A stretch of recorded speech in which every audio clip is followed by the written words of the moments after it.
Punching faster and punching harder. What are the most destructive punches we can use? Is it something like this? Or maybe this? Or even this? In this video we're going to look at 3 punches. The straight backhand, the hook, lead hand, and the backhand hook, so the left hook and right hook. We're going to do them out of 2 stances.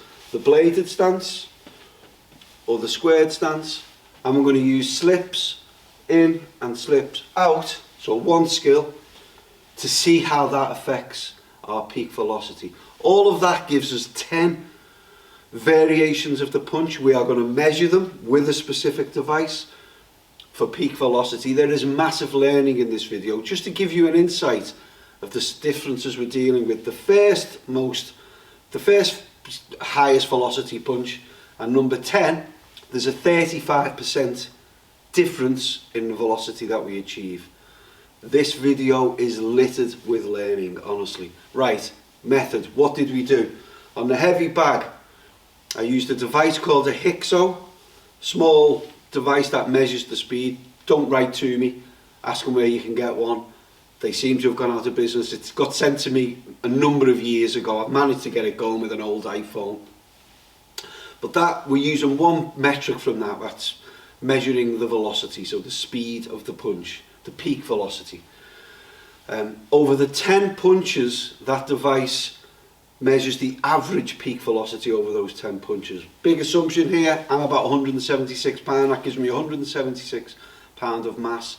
With the techniques that I use, I'm going to assume that I'm delivering as much of that mass onto the target through that punch with each shot. But generally the principle is, the higher the velocity, the more force it lands with, the more destructive against flesh and bone. Okay, let's get straight in. Coming in at number 10, the 10th highest velocity shot that we use is the left hook from the squared stance. So the squared stance, I'm an orthodox, so that left foot is still slightly more forward from the right foot, but we're quite frontal, okay? Drive off that leg, and that's the hook. Right, that's the shot. It looks a little something like this. So that achieved 22.4 kilometers an hour of peak velocity. I was quite surprised. I've always made the assumption that in all circumstances a square stance will allow you to drive more power with hooks than a bladed stance. Not quite right, okay? Coming in at number 9 is the left hook from the bladed stance. So again, there's the square stance, the bladed stance, line going from the toe on the front foot to the heel on the back foot, drive off that front leg, and there's the hook, okay? Palm in, I'm using a palm in hook, drives onto the target, drive off the front leg, hips rotate. That looks a little something like this. So that comes in at 22.9 kilometers an hour, just a 2.2% increase on the squared stance, so there or thereabouts. Coming in at number 8 is the left hook from a bladed stance with a slip. So we slip over to there, we build torque up into that leg, and then come back and fire the shot. 1, 2, 1, 2. And that looks a little something like this. Now that was measured at 23 kilometers an hour, so more or less exactly the same as the bladed. I'd have thought there would have been a little bit more juice in that, but not quite right according to the Hykso. Coming in at number 7 is the backhand straight. Bladed stance, drive off the back leg, front leg bends, hip rotates, arm goes out. So that's the position we're in when the shot lands, that leg's bent. To accommodate the hip rotation, we maximise that rotation, and that looks like a little like this.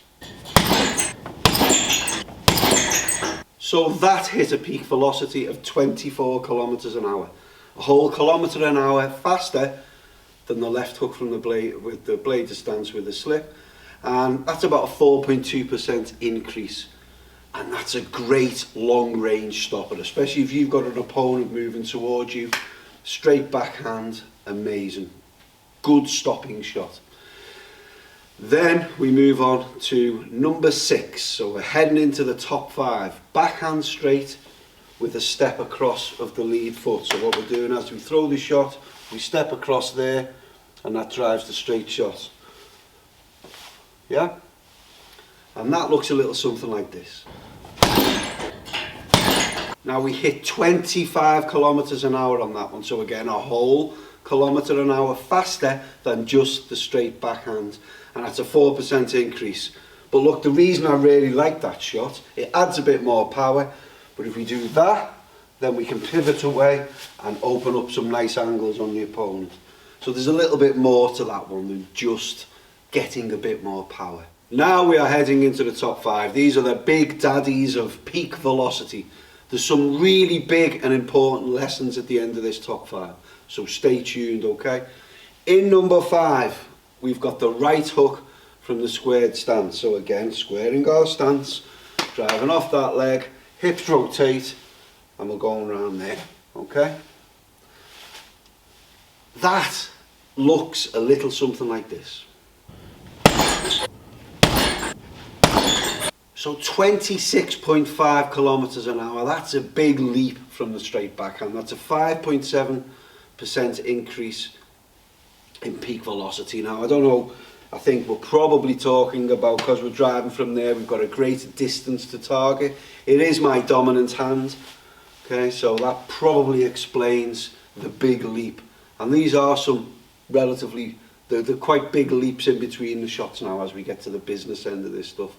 The second one, my favourite punch really out of this lot, is the bladed stance with the right hook. Drive off the back leg, good rotation, high level of rotation, hips go round, and we fire that to there at mid-range. That looks like this. I really like this shot, as it seems does this fella.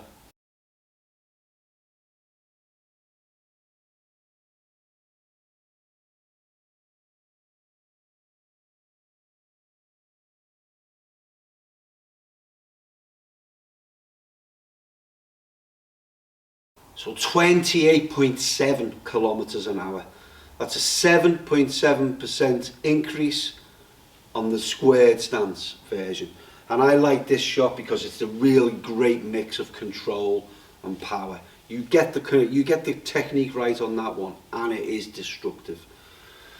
Then we go into the right hook from the bladed stance, but we add a slip beforehand. So again, we build up torque in this leg, there and there.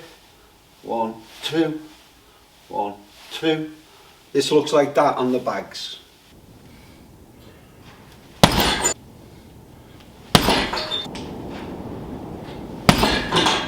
So 29.2 kilometers an hour peak velocity, a small increase, just half a kilometer an hour increase. However, the reason I like this one is because we can use the trigger defend attack principle. We can trigger the opponent, draw a lead, so if a jab or a straight punch comes our way, we can slip out, punch goes past our ear, and we can come back with the right hook to the head. So it is a nice shot. Okay, that's number 3. Coming into number 2 is the right hook from the squared stance with the slip. So there's the squared stance, lead foot ahead, come across there, lots of torque built up there, drive the power into that hook shot. Yeah, drive off that leg, power across. That looks like this.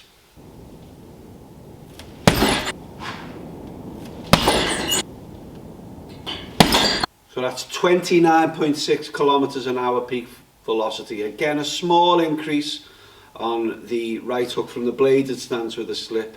And again, you know, the slip up close is probably less defensively effective. So when you really up at close range, where you've broke long range and you're at close range, that's really just to give you that extra little bit of destructive power. And then we come to number 1.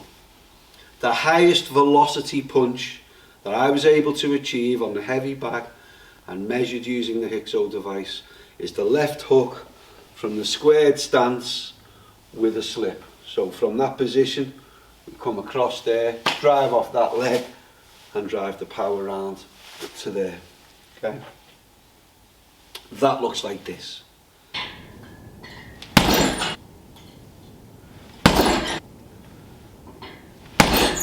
So I had an inkling that this would come in at the top of the rankings, but we hit 34.4 kilometers an hour. That's 14% higher peak velocity than the number 2 shot, which was the right hook with the squared stance with a slip.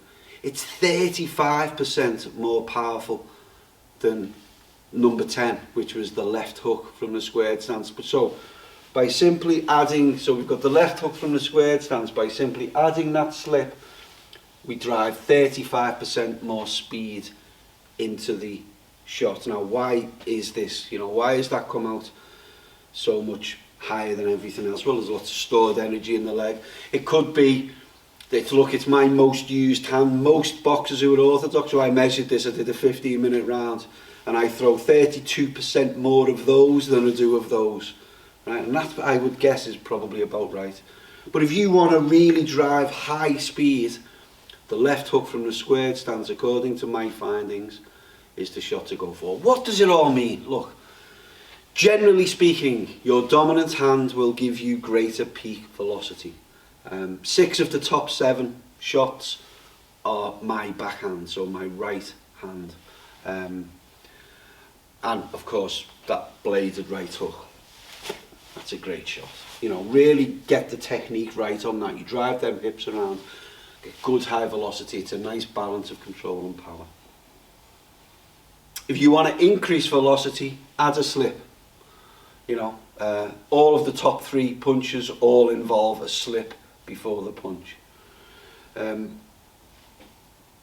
With the left hook and the right hook, adding the slip, the difference is negligible in terms of power. However, you are able to add the slip, and you can defend an incoming punch before you deliver a punch of the same type of power as without the slip.